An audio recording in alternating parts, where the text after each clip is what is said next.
বিয়ার দিন সকালে আমার সঙ্গে এরকম হবে, কোনোদিনও ভাবেছিলি না যে আমি আমার মা গো। সকালে স্নান করে মায়ের সঙ্গে চলে আলি রায়পুর পূজা দিতে, রায়পুর মহামায়া মন্দির।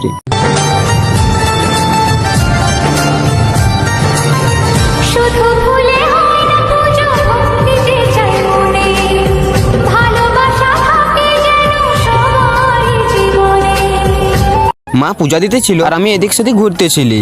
মা, তুমি তো সব জানো আমি কি চাই তোমার কাছে।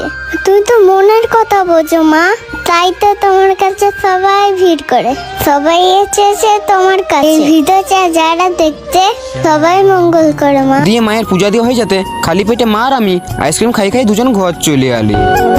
ঘর এসে দেখি খাবার প্যান্ডেলে কাপড় পিটা চলছে, ভিতরে কাজ অনেকটা হয়ে গেছে, তাই হয়তো বাইরেটা কাজ করছে।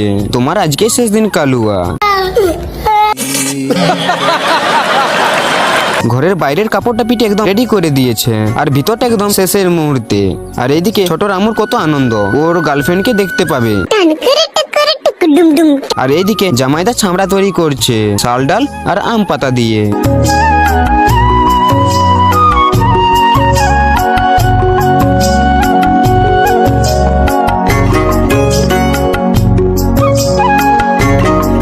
দিয়ে সবাই একসঙ্গে বসে খাওয়া দাওয়াটা সারিয়ে নিলি। তারপর বামুন আসতে তার যা যা নিয়ম ছিল সেই অনুযায়ী তার কাম করতে লাগলো। হাই ভালো, এদিকে ঠাকুর মশাই আর বাবা আর মাই মিলে দাদাকে একদম চিপে বসাই দিল যে আমি আমার মা গো। দিয়ে কি কি সব নিয়ম ছিল সেগুলো সবাই করে নিয়ে দাদা দাদু জামাই বাবু আর বোন সবাই মিলে যাই কিছু ছবি তুলিয়ে নিলি।